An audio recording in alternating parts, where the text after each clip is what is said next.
రెండవ రాజుల గ్రంథము 3వ అధ్యాయము 9వ వాక్యం. ఇజ్రాయేలు రాజును, యూదా రాజును, ఏదోము రాజును బయలుదేరి 7 దినములు చుట్టూ తిరిగిన తర్వాత వారితో కూడనున్న దండు వారికి పశువులకును నీళ్లు లేకపోయెను. Praise the Lord. ఇజ్రాయేలు రాజు, అతని పేరు యెహోరాము. ఇజ్రాయేలు రాజుకు సామంత రాజుగా ఉండినవాడు మోయాబు రాజు, అతని పేరు మేషా. ఈ ఇజ్రాయేలుకు సామంత దేశముగా లేక రాజ్యముగా ఉండిన మోయాబు రాజు ఏం చేశాడంటే పన్ను కట్టకుండా తిరుగుబాటు చేశాడు. ఇజ్రాయేలు రాజు మీద తిరుగుబాటు చేశాడు. కాబట్టి మోయాబు దేశం మీద యుద్ధం చేయడానికి ఇజ్రాయేలు రాజు సన్నద్ధమయ్యాడు. యుద్ధానికి బయలుదేరిపోతున్న వేళలో సహాయం కోసము యూదా రాజును కోరుకున్నాడు. యూదా రాజు ఎవరు? ఆయన పేరు యెహోషాపాతు. యెహోషాపాతు ఒక మంచి రాజు. ఓకే. యెహోరాము ఎటువంటి వాడంటే వాక్యం అంటుంది 2వ వాక్యములో 3:2లో యెహోవా దృష్టికి చెడుతనము చేసేవాడు అతడు. ఇజ్రాయేలు రాజు అయిన యెహోరాము దేవుని దృష్టికి చెడుతనము చేసేవాడు. కానీ యెహోషాపాతు అలాంటి వాడు కాదు.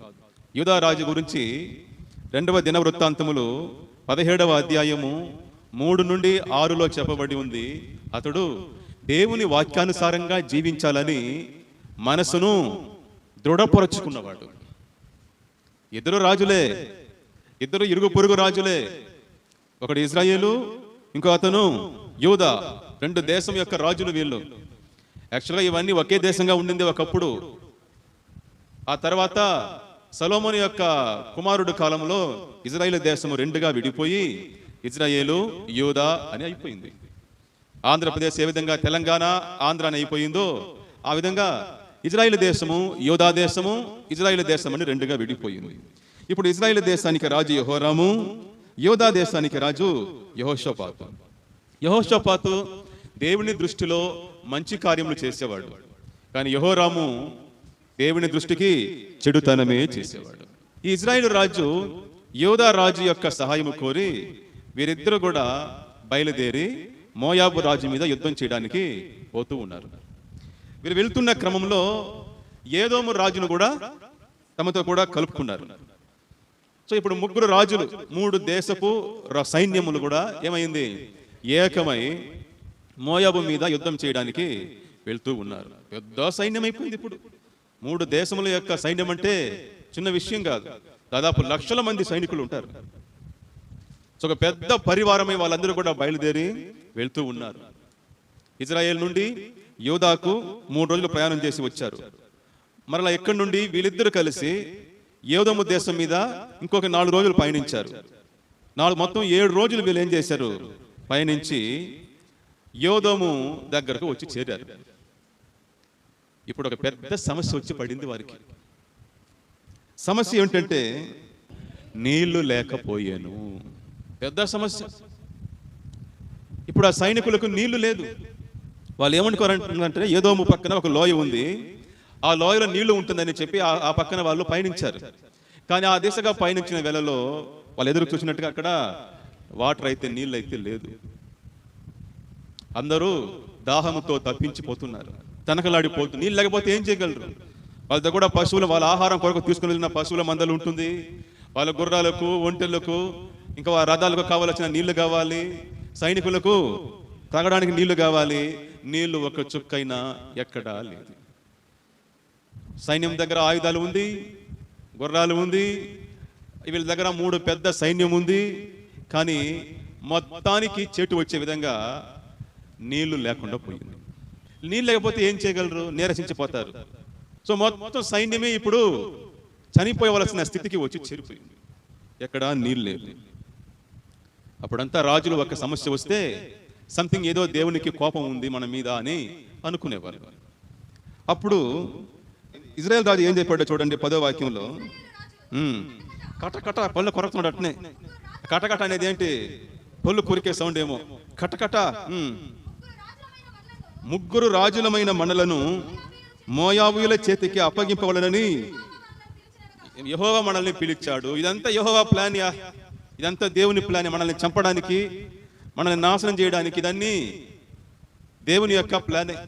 ఈ మోయాబీ చేతిలో మనల్ని చావగొట్టాలనేసి దేవుడే ఏం చేశాడు, ప్లాన్ చేసి నీళ్లు లేని ఈ చోటికి మనల్ని నడిపించాడు అని ఇజ్రాయేలు రాజు యెహోరాము అనే రాజు ఏం చేస్తున్నాడు, దేవుని మీద నింద వేస్తూ ఉన్నాడు.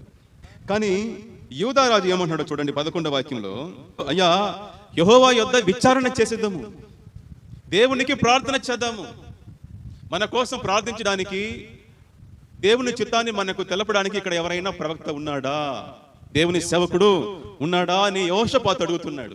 యెహోరాము ఏమంటున్నాడు, దేవుని మీద నింద వేస్తున్నాడు. కానీ యెహోషాపాతు ఏం చేస్తున్నాడు, ఏం చెప్తున్నాడు, దేవుని దగ్గర విచారణ చేద్దాము. ఆమేన్ బ్రదర్. దేవుని యందు భక్తి కలిగిన వారు కష్టకాలంలో దేవునికి ప్రార్థన చేస్తారు. దేవుని పట్ల భక్తి లేని వారు కష్టకాలంలో దేవుని నిందిస్తారు. మీరెవరు, దేవుని మీద నింద వేసేవారా లేక దేవుని దగ్గర విచారణ చేసేవారా? ఎక్కువ మంది క్రైస్తవులు, దేవుని బిడ్డలు కష్టకాలంలో సమస్యలు వస్తే, బాధలు వస్తే వాళ్ళు ఏం చేస్తారు, దేవుని మీద నింద వేస్తారు. ఏం చేస్తున్నాడు ఈ దేవుడు, మన కష్టకాలంలో మనకు సహాయం చేయకుండా ఈయన ఏం చేస్తా ఉన్నాడు అని దేవుని మీద నింద వేస్తాం. ఈ కష్టానికి కారణము దేవుడే, ఇంకెవరు కాదు అని ఏం చేస్తాం, తమ పక్క ఉన్న తప్పును, తమ పక్క ఉన్న పొరపాటును ఏం చేస్తారు, దాచిపెట్టి దేవుని మీద నింద వేస్తారు. యాక్చువల్గా ఏం చేసి ఉండాల్సింది, రాజులు బయలుదేరక ముందే, వీళ్ళు బయలుదేరక ముందే దేవుని దగ్గర ప్రార్థన చేసి ఉండాల్సింది. కానీ వీరు దేవుని దగ్గర ఎటువంటి సంప్రదింపులు జరపలేదు, దేవుని దగ్గర ఎటువంటి ఆలోచన తీసుకోలేదు. యెహోషాపాతు అడిగాడు, యెహోరాము ఏ దారిలో పోతామంటే ఏదోమ మార్గమున పోదామన్నాడు. వారు యెహోవా మార్గమున పోలేదు, ఎవరి మార్గమున పోయినారు, ఏదోమ మార్గమున వారు వెళ్ళారు. అందువల్ల ఇప్పుడు చిక్కులో పడిపోయారు. బ్రదర్, మీరెవరు? కష్టాలు వస్తే, సమస్యలు వస్తే దేవుని మీద నింద వేసేవారా లేక దేవుని దగ్గర విచారణ చేసేవారా? ప్రభువా, ఈ కష్టం దేనికి వచ్చింది, మా ప్రాబ్లం ఏమిటి, దీని నుండి ఎలా మేము బయటపడాలి, ఈ సమస్యను మేము ఎలా పరిష్కరించుకోవాలని దేవుని దగ్గర విచారణ చేసేవారా లేక దేవుని మీద నింద వేసేవారా? యెహోషాపాతు గురించిన ఒక ఇంట్రెస్టింగ్ అయిన విషయం ఏంటంటే, ఇతనికి ఎప్పుడు కష్టాలు వచ్చినా, ఎప్పుడు సమస్యలు వచ్చినా దేవుని దగ్గరికి విచారణ చేయడమే ఇతని యొక్క పని. మంచి అలవాటు అది.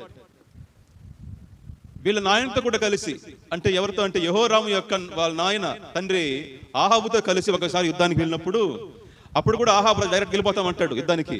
కానీ యెహోషాపాతు అయితే ఏం చెప్తాడంటే, ఫస్ట్ దేవుని దగ్గర విచారణ చేద్దాం. చూడండి 1 రాజులు 22వ అధ్యాయము 5-7. యెహోవా యొద్ద నేడు విచారణ చేస్తాం. ఫస్ట్ ఆయన దగ్గర అడుగుతాము, ఈ యుద్ధానికి మనము వెళ్ళొచ్చా, దేవుడు మనకి విజయం ఇస్తాడా, ఒకవేళ ఆయన వెళ్ళదలుచుకుంటే మనం ఏ స్ట్రాటజీ, ఏ వ్యూహాన్ని మనం అనుసరించాలి అనే దాన్ని ఏం చేస్తాను, దేవుని దగ్గర విచారణ చేస్తాం. రండి. యెహోషాపాతు యొక్క గొప్ప లక్షణం ఏమిటంటే, కష్టకాలం వస్తే, సమస్యలు వస్తే, యుద్ధాలు వస్తే ఇతను ఏం చేస్తాడు, దేవుని దగ్గర విచారణ చేస్తాడు.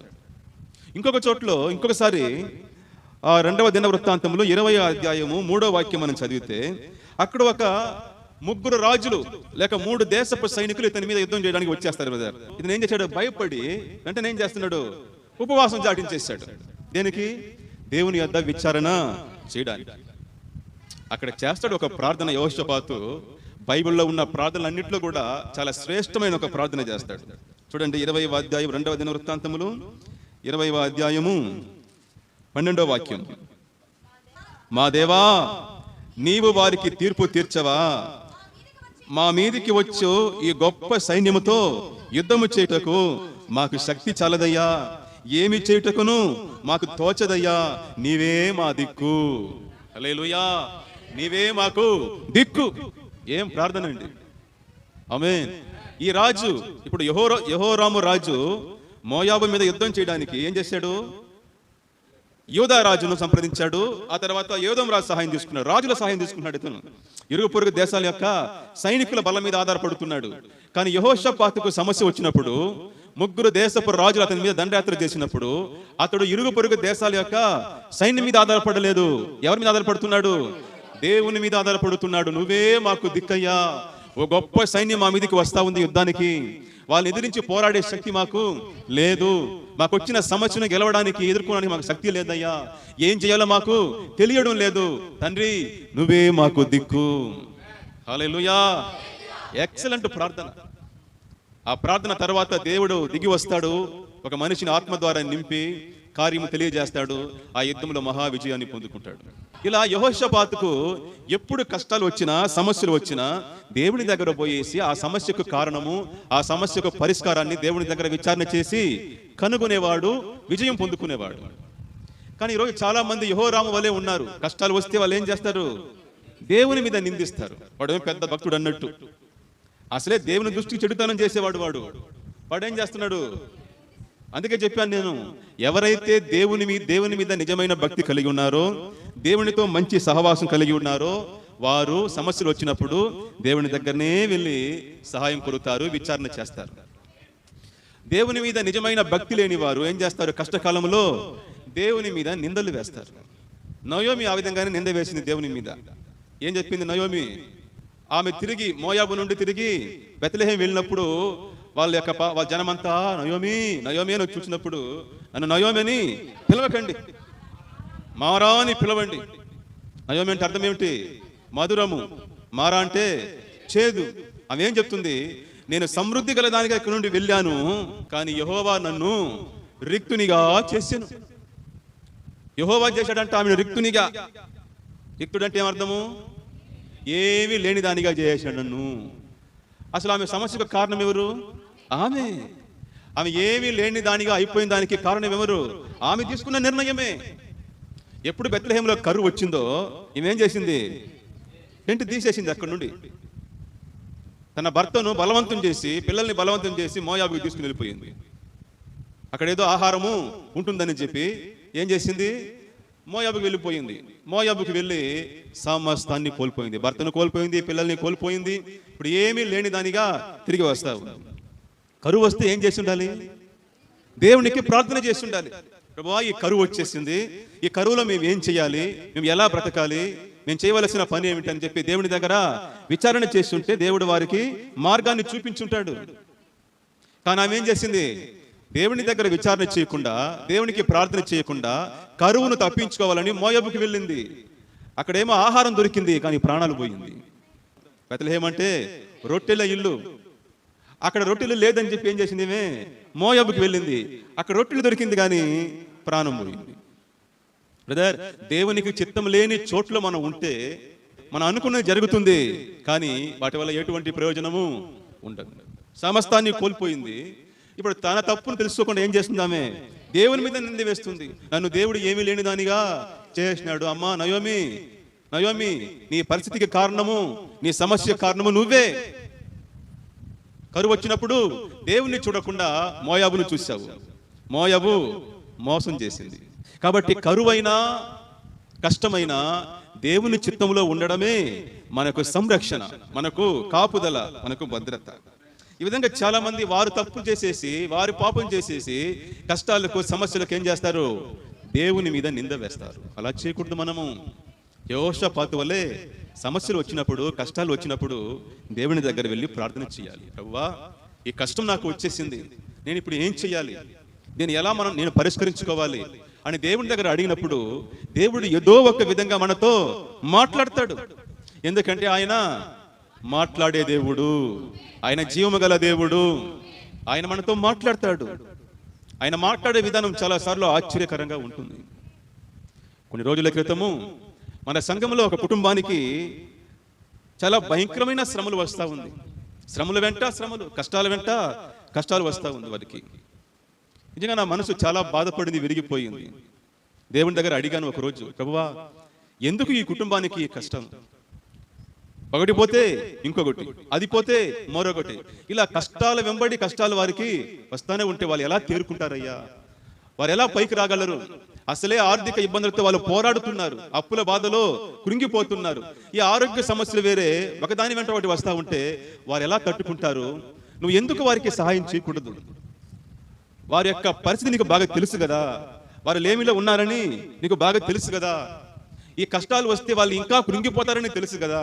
అలాంటప్పుడు కష్టాలు రాకుండా నువ్వు చేయొచ్చు కదా నాయన. నువ్వు సర్వశక్తిమంతుడు కదా, సమస్తమును చేయగలిగిన దేవుడు కదా నువ్వు. అలాంటప్పుడు ఎందుకు కష్టాలు రాకుండా చేయనంటావు అని దేవుని దగ్గర విచారించారు. ఇది విచారించడం అంటే. ఆమేన్. అప్పుడు దేవుడు ఒక విషయాన్ని బయలుపరిచాడు. జేకబ్, మీరందరూ నన్ను సర్వశక్తిమంతుడుగానే నమ్ముతున్నారు. అంటే ఏమర్థము? సమస్తమును చేయగలిగిన సమర్థుడు, ఏదైనా చేయగలవాడు ఆయన. ఆయనకు అసాధ్యమంటూ ఏదీ లేదు. మీరు ఈ కోణంలోనే నన్ను చూస్తున్నారు. అందుకే ఏదైనా సమస్య వస్తే నన్ను సహాయం చేయమని పట్టుపడుతున్నారు, బలవంతం చేస్తున్నారు. సహాయం ఇమీడియట్ గా రాకపోతే సోలిపోతున్నారు. కానీ నేను సర్వశక్తిమంతుడు మాత్రమే కాదు, నేను సర్వజ్ఞాని కూడా. నేను సర్వజ్ఞాని అంటే ఏమర్థము? సర్వము తెలిసినవాడు. ఆయనకి తెలియందంటూ ఏమీ లేదు. మనకు నిన్న తెలుసు, ఈ రోజు తెలుసు. అంటే గతం తెలుసు, ప్రస్తుతం తెలుసు, రేపు మనకు తెలియదు, భవిష్యత్తు మనకు తెలియదు. కానీ మన దేవునికి భవిష్యత్తు కూడా బాగా తెలుసు. ఎందుకంటే ఆయన పేరు ఏం పేరు? యెహోవా. యెహోవా అంటే అర్థం ఏమిటి? ఉన్నవాడు. యెహోవా అంటే అర్థం ఏమిటి? ఉన్నవాడు. ఆయన ఎప్పుడు ఉన్నవాడే. నిన్న ఉన్నవాడు, ఈ రోజు ఉన్నవాడు, రేపు ఉన్నవాడే. ఆయన నిన్న ఉండినాడు, ఈ రోజు ఉన్నాడు, రేపు ఉంటాడు కాదు. అది మనుషులు. నిన్న ఉండినాము, ఈ రోజు ఉన్నాము, రేపు ఉంటామో తెలియదు. మనకు భవిష్యత్తు తెలియదు. కానీ దేవుడు నిన్న ఉన్నవాడే, ఈ రోజు ఉన్నవాడే, రేపు ఉన్నవాడే. ఆయనకి కాలాలతో సంబంధం లేదు. ఆయన ఎప్పుడు ఉన్నవాడే. కాబట్టి నేను సర్వజ్ఞానిని, నాకు సమస్తము తెలుసు. కాబట్టి ఎప్పుడు సహాయం చేయాలి, ఏ సమయంలో వారిని కష్టాల నుండి విడిపించాలని నాకు బాగా తెలుసు. నేను ఎందుకు ఆ కష్టాలను అనుమతిస్తున్నాను? కష్టాల వెంబడి కష్టాలు వస్తుంటే ఎందుకు నేను ఊరికే ఉన్నాను? ఇవన్నీ నాకు తెలుసు. వాళ్ళ యొక్క పరిస్థితి ఏమిటి, వాళ్ళకి ఎప్పుడు సహాయం చేస్తే వాళ్ళ యొక్క ఆత్మీయ పరిస్థితి బలంగా ఉంటుందని నాకు తెలుసు నాయన, నాకు తెలుసు. వాళ్ళు అనుకున్న సమయంలో నేను కార్యం చేస్తే అంతే వేగంలో వారు వెనక్కి వెళ్ళిపోతారు. సో వాళ్ళ ఆత్మీయ పరిస్థితిని బలపరుస్తూ, బాగా గమనించండి, వాళ్ళ ఆత్మీయ పరిస్థితిని బలపరుస్తూ నేను సహాయం చేసే నాటికి, కష్టాలు లేకుండా చేసే నాటికి వారు మరలా వెనక్కి వెళ్ళనీయని స్థితికి వారిని ఆత్మీయంగా తీసుకొని వచ్చి ఆ తర్వాత వారిని బలపరుస్తాను. కాబట్టి నన్ను సర్వశక్తిమంతుడు నమ్ముతున్నారు కదా, అదే విధంగా నన్ను సర్వజ్ఞాని అని కూడా నమ్మి ఓర్పు కలిగి ఉండండి. సరైన సమయంలో సహాయం చేస్తాను. హల్లెలూయా. దేవుని దగ్గర విచారణ చేసినప్పుడు దేవుడు మనతో మాట్లాడతాడు. Praise God. దేవుడు మనతో మాట్లాడతాడు. నేను మరలా అడుగుతున్నాను, మీరెవరు? యెహోరామా, యెహోషాపాత? కష్టాలు వస్తే దేవుని నిందించేవారా? కష్టాలు వచ్చినప్పుడు దేవుని దగ్గర ప్రార్థన చేసేవారా? విచారించేవారు విజయం పొందుకుంటారు, నిందించేవారు నెట్ట నిలువన మునిగిపోతారు. వీరు అక్కడి నుండి ఇప్పుడు ఏం చేశారంటే దేవుని సేవకుని దగ్గరికి వెళ్ళారు విచారించడానికి. ఏం పరిస్థితి, ఇప్పుడు మేము ఏం చేయాలి అనేసి విచారించడానికి వీళ్ళందరూ కూడా ఎవరి దగ్గర వెళ్ళారో చూడండి. ఎలీషా కదా, ఎలీషా దగ్గరకు వెళ్ళారు. ఎలీషా ఎవరు? ఏలియా యొక్క సేవకుడు. ఏలియా యొక్క సేవకుడు ఎలీషా దగ్గరకు వెళ్ళారు. విచారణ చేశాడు. విచారణ చేసిన వాక్యం అంటుంది, యెహోవా హస్తము 15వ వాక్యంలో యెహోవా హస్తం అతని మీదకి వచ్చిన కనుక అతడు ఈ మాట ప్రకటన చేశాను. యెహోవా సెలవిచ్చినదేమనగా, ఈ లోయలో చాలా గోతులను త్రవ్వించుడి. ఈ లోయలో చాలా గోతులను త్రవ్వించుడి. యెహోవా సెలవిచ్చినదేమనగా, గాలియే గాని వర్షమే గాని రాకపోయినను మీరును మీ మందలను మీ పశువులను త్రాగుటకు ఈ లోయ నీళ్లతో నిండును. ఈ లోయ నీళ్లతో నిండును. ఆయన ఏం చెప్పాడంటే, దేవుని దగ్గర విచారణ చేసి ఎలీషా ప్రవక్త, మీరేం చేస్తారంటే ఈ లోయలో, ఏదోము యొక్క లోయలో ఏం చేయండి, గోతులను త్రవ్వించండి, కందకాలను త్రవ్వించండి. ఎందుకు ఇక త్రవ్వమంటావు? అది నీళ్లతో నిండును. నీళ్ళు ఎలా వస్తుంది? వర్షం వచ్చే సూచనలే కనిపించడం లేదు, చల్లటి గాలి లేదు, వర్షము ఏమాత్రము కురిసే ఆనవాలే కనిపించడం లేదు. మరి ఎట్టా అని అంటాడు, రే మీరు గాలి చూడరు, వర్షము చూడరు, కానీ ఈ లోయ నీళ్లతో నిండును. హల్లెలూయా. ఇది యెహోవా దృష్టికి అల్పమే. యెహోవా దృష్టికి ఇది లెస్ అయిన కార్యము, ఇది తేలికైన కార్యం, ఇది ఆయనకు అసాధ్యమైనట్టు ఏది లేదు. మీరు సైన్స్ కొరకు, గుర్తుల కొరకు ఎదురు చూడకండి, చెప్పింది చెయ్యండి. ఈ లోయలో గోతులను త్రవ్వించండి, దేవుడు దానిని నీళ్లతో నింపును. వర్షం కురవడానికి ఎటువంటి ఆనవాలు కానీ సూచనలు కానీ ఏమీ కనిపించడం లేదు. కానీ భక్తుడు అంటున్నాడు, నీళ్లతో నిండును ఆ లోయ. దేవుడు దాన్ని నింపుతాడు. అది దేవునికి అల్పమైన కార్యం, ఆయనకు అసాధ్యమైనది ఏమీ లేదు. ఒక చోట్ల అంటాడు దేవుడు ఇర్మియా గ్రంథంలో, ఇర్మియా, నేను సర్వ శరీరులకు దేవుడను, నాకు అసాధ్యమైనది ఏదైనా ఉన్నదా? ఏదైనా ఉన్నదా? బ్రదర్, దేవుని మాట నమ్మి గోతులు త్రవ్వారు. ఆ లోయలో నీళ్లు పారి ఆ లోయలో అది ఎండిపోయింది ఆల్రెడీ. అందులో గోతులు తవ్వారు. ఉదయము సూర్యుడు ఉదయిస్తుండగా 20వ వాక్యం అంటుంది, ఉదయ నైవేద్యం అర్పించు సమయమందు, అంటే సూర్యుడు ఉదయించు సమయమందు నీళ్లు ఏదోము మార్గమున రాగా దేశము నీళ్లతో నిండేది. పైనుండి వర్షం రాలేదు, కానీ ఏదోము పర్వత మార్గం నుండి ఉదయం తెల్లాతో సూర్యుడు ఉదయిస్తూ ఉండగా జల జల జల జలాన్ని నీళ్లు ప్రవహిస్తూ వస్తూ ఉంది. ఎక్కడి నుండి వస్తూ ఉందో, ఏదోము పర్వత మార్గం మీద అది ప్రవహిస్తూ వచ్చి వారు త్రవ్వించిన లోయలంతట్లో కూడా ఏమైపోయింది? నీళ్లతో నిండిపోయింది. దేశము నీళ్లతో నిండెను. ఇది మామూలు నీళ్లు కాదు. ఇది ఏం నీళ్ళు? ఇది అద్భుత నీళ్లు, ఇది అద్భుతమైన నీళ్లు, ఇది వండర్ వాటర్. ఇది హల్లెలూయా, ది వండర్ వాటర్, ఇది అద్భుత నీళ్లు. వారందరూ ఇప్పుడు వాళ్ళ పశువులు, వాళ్ళ మందలు, వాళ్ళ గుర్రాలు, సైనికులు అందరూ కూడా నీళ్లు తాగి ప్రాణాన్ని కాపాడుకుని నిలబెట్టుకున్నారు. బ్రదర్, మీరు గోతులు త్రవ్వండి, దేవుడు దాన్ని నీళ్లతో నింపుతాడు. మీరు వర్షం రాలేదే, ఎట్ట ఇది నిండుతుందని చెప్పేసి అంతా ఎదురు ప్రశ్న అడగండి. దేవుడు చెప్పింది చెయ్యండి, అంతే. దేవుడు చెప్పింది చెయ్యండి. ఆయనకి సమస్తము సాధ్యము. ఆయన మాట ఇస్తే దాన్ని నెరవేర్చువాడు, దాన్ని సందేహించకండి. ఆ రోజు 3 దేవదూతలు వచ్చి దేవుని మనుషులు భోజనం చేశారు అబ్రహాం ఇంట్లో. భోజనం చేసేసి, అబ్రహాము భోజనం బాగా పెట్టావయ్యా, సూపర్ భోజనం బాగుంది, వచ్చే సంవత్సరం ఈ సమయానికి అంతా నీ చేతిలో ఒక కుమారుడు ఉంటాడు అని చెప్పినప్పుడు పక్కన సారా ముసి నవ్వుకుంటుందంట. ఆమె నవ్వుతా ఉంది. ఏదో చెప్పేసి పోతారు వీళ్ళు, ఊరికే ఉండకుండా. 89 అయిపోయింది. స్త్రీల ధర్మము కంప్లీట్గా ఆగిపోయింది. ఇంకా బిడ్డలు పుట్టే అవకాశమే ఆమె యొక్క గర్భములో లేదు. అబ్రహాం కూడా చచ్చిన శరీరం అయిపోయింది, అది కూడా. కాబట్టి సారా ఏం చేసిందంట, పక్కన టెంట్లో కూర్చొని నవ్విందంట, వీళ్ళు ఏదో చెప్తారని చెప్పేసి. అప్పుడు వాళ్ళు చూసి చెప్పారు, సారా, ఈరోజు నువ్వు నవ్వుతున్నావు, నువ్వు నవ్వినా, నువ్వు అంగీకరించిన దేవుని కార్యము జరుగుతుంది. ఆయనకు అసాధ్యమైనది ఏదియూ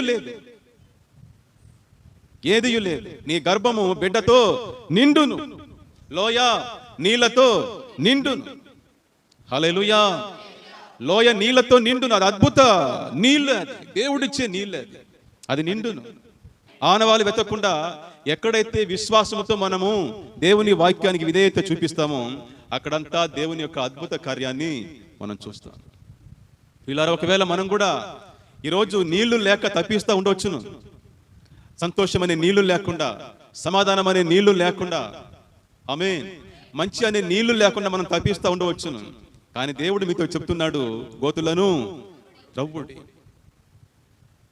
అయ్యా వర్షం లేదే, దాని గురించి నువ్వు బాధపడకు. వర్షం వచ్చే సూచన లేదే, దానంతా నువ్వు మాట్లాడకు. నేను చెప్పింది ఏమిటి? గోతులు త్రవ్వు, అది నీళ్లతో నిండు. యాయురు వచ్చాడు యేసయ్య దగ్గరకు. అయ్యా, నా బిడ్డ మరణంతో పోరాడుతా ఉంది, నువ్వు వచ్చి ఆమెను కాపాడమనేసి వేడుకున్నాడు. అప్పుడు ఆమె వాళ్ళ బిడ్డ, వాళ్ళ పాప ప్రాణంతో ఉంది. ఇంతలో ఎవరో వచ్చి చెప్పారు, ఏ యాయురు, మీ పాప చనిపోయింది, ఇక బోధకుడిని ఎందుకు ఇబ్బంది పెడుతున్నావు, వచ్చేసి. ఒక సెకండ్ అతను ఒక భయకంపితమైన ముఖంతో యేసయ్య వైపు చూశాడు. ఆయన చూపులో ఒక భయము, బిత్తర, వేదన. వచ్చిన పని దేనికోసం వచ్చినా జరగలేదే అని చెప్పి ఒక నిరాశతో యేసు ప్రభు వైపు చూసినప్పుడు యేసు ప్రభు అన్నాడు, యాయిరు, నమ్మిక మాత్రం ఉంచుము. హల్లెలూయా, హల్లెలూయా. నమ్మిక మాత్రం ఉంచు. అయ్యా బిడ్డ చనిపోయింది అయ్యా, దాంతో నీకు పని లేదు, నమ్మిక మాత్రం ఉంచు.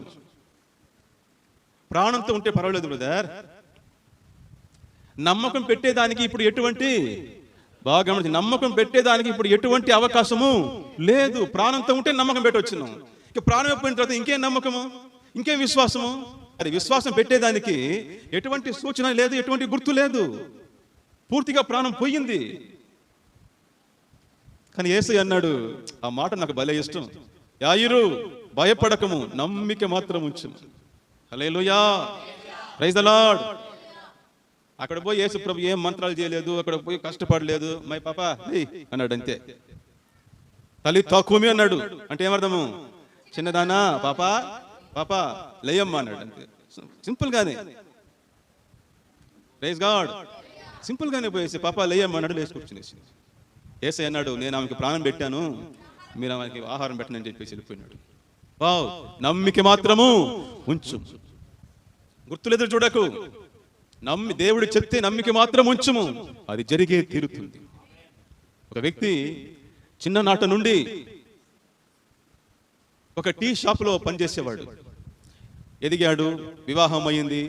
ఇప్పుడు తన కుటుంబానికి సంపాదించుకోవాలి, ఆ సంపాదన చాలేదని చెప్పి తాను ఒక సపరేట్గా ఒక టీ షాప్ పెట్టాలనేసి అనుకున్నాడు, టీ కొట్టు. దేవుని దగ్గర ప్రార్థన చేశాడు. దేవుడు ఒక చోటును చూపించాడు అతనికి, పలానా చోటులో నువ్వు టీ షాప్ను, ఒక చిన్న షాప్ను ప్రారంభించనేసి ఒక చోటును అనేక రోజులు ప్రార్థన చేస్తే దర్శనంలో దేవుడు ఒక చోటును చూపించాడు. ఇతను వెళ్ళి ఆ చోటులో టీ అంగడి స్టార్ట్ చేశాడు. ఆశ్చర్యం ఏమిటంటే అది జన సంచారం లేని ఒక స్థలం. అక్కడ పెద్దగా జనాలు ఉండరు. అది మామూలు రోడ్డు, మట్టి రోడ్డు, తార్ రోడ్డు కూడా లేదు, మట్టి రోడ్డు.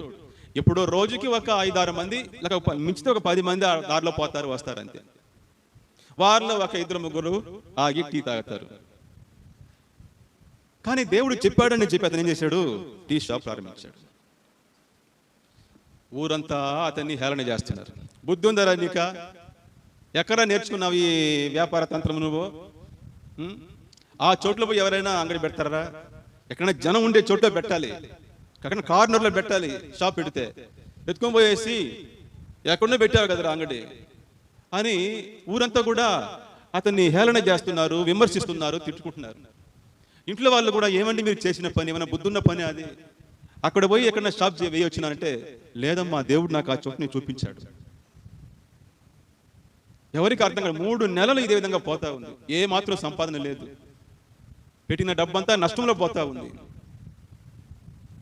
రోజు రోజుకి అతనికి ప్రెషరు ఎక్కువైపోతా ఉంది, అప్పులైపోతా ఉన్నాడు ఇంకా ఎక్కువగా. ఒకనొక రాత్రి చాలా బాధపడ్డాడు.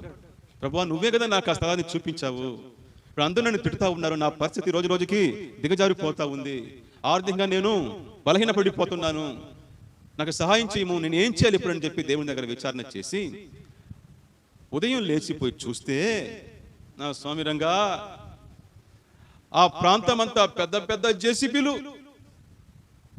పెద్ద పెద్ద లారీలు వచ్చి దాదాపు 100 మందికి పైగా వచ్చి వర్కర్లు వచ్చి అట్ని దిగేసి ఉన్నారు, ఏగల్లాగా వచ్చి వాలిపోయి ఉన్నారు రాత్రికి రాత్రే. ఏంటి అని అడిగితే వాళ్ళు చెప్పారు, ఇక్కడ ఒక పెద్ద గవర్నమెంట్ ప్రాజెక్ట్ వస్తా ఉంది. హల్లెలూయా, ఒక పెద్ద గవర్నమెంట్ ప్రాజెక్ట్ వస్తా ఉంది, అనేక కంపెనీలు ఇక్కడ స్టార్ట్ అవబోతుంది, దాని కొరకు దాని పని మొదలు పెట్టడానికి మేము వచ్చామన్నారు. హల్లెలూయా, హల్లెలూయా. బ్రదర్, సిస్టర్, ఆ ప్రాంతం అంతా వర్కర్లతో నిండిపోయింది. టీ షాప్ మళ్ళీ పెద్ద టీ షాప్ అయింది, అది మళ్ళీ హోటల్ అయింది, ఆ తర్వాత ఒక పెద్ద గొప్ప బిజినెస్ మ్యాన్ అయిపోయినాడు అక్కడ. ఆమేన్. కాసుల వర్షము కురిసింది. కారణమేమి? ఎటువంటి ఆనవాళ్ళు లేనప్పుడు, సూచనలు లేనప్పుడు, నమ్మడానికి చేయడానికి ఎటువంటి ఆస్కారమే లేని సమయంలో దేవుని మాట నమ్మి అలా చేశాడు. దేవుడు చెప్తే అది కరెక్ట్గా ఉంటుంది. ఓర్పుతో ఉండాలి. మీరు గోతులను త్రవ్వుడి, అంతే. వర్షం రాలేదు, ఏయ్ వర్షంతో నీకేం పని, నువ్వు గోతులను త్రవ్వేసి కూర్చొనుండు. లోయ నీళ్లతో నిండేను, నీళ్లతో నిండేను. నేను కొంతమందికి కొన్ని విషయాలు చెప్తాను, వాళ్ళ యొక్క అనారోగ్య సమస్యకు, వాళ్ళ యొక్క సమస్యకు, లేక ఇతర కార్యాలకు ఇది చేయండి బ్రదర్, ఇది చేయండి అని చెప్తాను. కానీ వారు నమ్మరు. అది చేస్తే నా సమస్య ఒకటి, ఈయన చెప్పేది ఒకటి అంటారు వాళ్ళు. నా సమస్య ఒకటి, ఈయన చెప్పేది ఇంకొకటి అనేసి. నేను చూస్తున్నాను ఇంతవరకు కూడా వాళ్ళ సమస్యతో పోరాడుతూనే ఉన్నారు. అయ్యా నేను చెప్పింది చేయండి అయ్యా అంటే, మీరు చెప్పిన దానికి దీనికి ఏ సింకు కావడం లేదు, సింక్ అవ్వదు. అదే వర్షం కురిసే అవకాశం ఉంటే గోతులు తవ్వచ్చును, వర్షాలు కురిసే కాలం కాదు అది, అవకాశమే లేదు. ఇప్పుడు పోయి గోతులు తవ్వితే అది తెలివి తక్కువ పని అంటారు చాలా మంది. ఇక్కడ తెలివితో మ్యాటర్ కాదు, ఆమేన్. ఇక్కడ బుర్రతో మ్యాటర్ కాదు, హార్ట్తో మ్యాటర్. ఇక్కడ హృదయంలో విశ్వసించాలి, అంతే. దేవుని మాటను హృదయంలో విశ్వసించాలి, అలాగే దాన్ని చెయ్యాలి. అప్పుడు ఖచ్చితంగా లోయ నీళ్లతో నిండు. Praise the Lord. దేవుని మాట ప్రకారం మనం చేస్తే డబ్బులు, ఇది కూడా చెప్తాను నేను, డబ్బులు మన అకౌంట్లో నిండును, సంతోషము మన హృదయములో నిండును, సమాధానము మన కుటుంబములో నిండును. దేవుని యొక్క అద్భుత నీళ్లు మన కుటుంబాన్ని, మన హృదయాన్ని, మన జీవితాన్ని, మన ఆర్థిక స్థితిగతులను నింపేస్తుంది. దేవునికి నింపడం అంటే చాలా ఇష్టం. ఆయన ఏది ఖాళీగా పెట్టడు, అరకొరగా పెట్టడు. ఆయనకి నింపడం అంటే అన్ని నిండి ఉండాలి. ఆయన సంపూర్ణ ఆశీర్వాదం ఇచ్చేవాడు. ఆయన శ్రేష్టమైన ప్రతి ఈవియు, సంపూర్ణమైన ప్రతి వరమును జ్యోతిర్మయుడగు తండ్రి యొద్ద నుండి వచ్చిన ఆయన ఇచ్చేది అన్ని కూడా శ్రేష్టమైనది, పరిపూర్ణమైనది. లోయ నీళ్లతో నిండింది. వారందరూ బాగా నీళ్లు తాగారు, ప్రాణం నిలబెట్టుకున్నారు. మరుసటి రోజు యుద్ధానికి పోతామని సన్నద్ధమవుతూ ఉంటే మోయాబీలు ఈ విషయం తెలుసుకొని వారు కూడా, మోయాబు రాజు తన సైన్యంతో కూడా బయలుదేరి వచ్చి సరిహద్దులో నిలబడి ఉన్నాడు. ఇక్కడ ఇంకొక ఆశ్చర్యమైన కార్యం జరిగింది. ఏమిటంటే ఈ ప్రవహిస్తున్న నీళ్లు బాగా గమనించండి. ఏదోము కొండ ప్రాంతం నుండి ప్రవహిస్తున్న, లోయ వైపుకు ప్రవహిస్తున్న ఈ నీళ్ల మీద సూర్యుని యొక్క ఉదయకాలపు కాంతి పడినప్పుడు అది ఎర్రగా రక్తం వల్లే కనిపించింది. చూడండి వాక్యం, 22వ వాక్యం. రక్తం వల్లే కనబడింది. ఎందుకంటే అది వర్షం కురిసే కాలం కాదు. వర్షం కురిసే కాలం ఉంటే అది నీళ్ళు అనే ఒక ఆలోచన, ఐడియా వచ్చి ఉండదు. కానీ ఇది వర్షాలు కురిసే కాలం కాదు. కాబట్టి వాళ్ళు ఏమనుకున్నారంటే రక్తుడు, అదంతా రక్తం రా. వాళ్ళ యొక్క ఆలోచనలు, దేవుడు వాళ్ళ బుర్రను తెకంపకం తిప్పేశాడు. వాళ్ళు ఏమనుకున్నారంటే, ఒరే వాళ్ళు ముగ్గురు రాజులు ఏం చేశారంటే ఒకరినొకరు చంపుకొని హతులైనారా. వాళ్ళ మధ్యలో గొడవ వచ్చేసింది కాబట్టి ఒకరినొకరు చంపుకున్నారు. వాళ్ళ రక్తమే అక్కడ ప్రవహిస్తూ ఉంది. కాబట్టి మనం ఏం చేస్తాం, పోయేసి దోపుడు సొమ్మంతా అక్కడ చాలా ఉంటుంది, పశువులు, గొర్రెలు, వాళ్ళ యొక్క ఆయుధాలు, చాలా ఇంకా బంగారం అంతా కూడా ఉంటుంది, కాసులంతా ఉంటుంది. మనం పోయి ఏం చేస్తాము, దాన్ని దోచుకునేస్తామని చెప్పి అజాగ్రత్తగా వీళ్ళు ఏం చేశారంటే వెళ్ళారు. అక్కడ పోయి చూస్తే సైన్యం వాటిని నిలబడి ఎగిసి పడింది వాళ్ళ మీద, దుమ్ము దులిపేశారు. ఒక గొప్ప విజయాన్ని దేవుడు దయచేశాడు. ఒకే నీళ్లు మాత్రము ఒకటే, నీళ్లు ఒకటే. ఆ నీళ్లు దేవుని దగ్గర విచారణ చేసిన వారి యొక్క దాహాన్ని తీర్చి వారికి ప్రాణం ఇచ్చింది. అదే నీళ్లు మోయాబీల యొక్క ప్రాణం తీసింది. దేవుడిచ్చిన ఆశీర్వాదము, దేవుడిచ్చిన ఒక అద్భుత నీళ్లు ఆయన నమ్మిన వారికి అది జీవాన్ని ఇచ్చింది. ఆయన మీద భక్తి లేని వారికి, ఆయన నమ్మని వారికి ప్రాణం తీసింది. నేను ఎప్పుడు చెప్పే విషయాన్ని మరలా చెప్తున్నాను. దేవుడు లేని దేవుని ఆశీర్వాదము శాపమవుతుంది. అర్థమవుతుందా? దేవుడు లేని దేవుని ఆశీర్వాదము శాపమవుతుంది. అదే మనకు ముళ్ళవుతుంది. యెహోవా ఆశీర్వాదమే ఐశ్వర్యమునిచ్చును. యెహోవా ఆశీర్వాదమే ఐశ్వర్యం ఇచ్చును. ఐశ్వర్యములో దేవుని ఆశీర్వాదం లేకపోతే ఆ ఐశ్వర్యమే మనకు ముళ్ళుగా మారును, ముళ్ళుగా మారును. సింహపిల్లలు లేమిగలవై ఆకలి గొనినను యెహోవాను ఆశ్రయించే వారికి ఏ మేలు కొదువై ఉండదు. బాగా గమనించాలి. యెహోవాను ఆశ్రయించే వారికి ఏ మేలు కొదువై ఉండదు. ఎవరికి?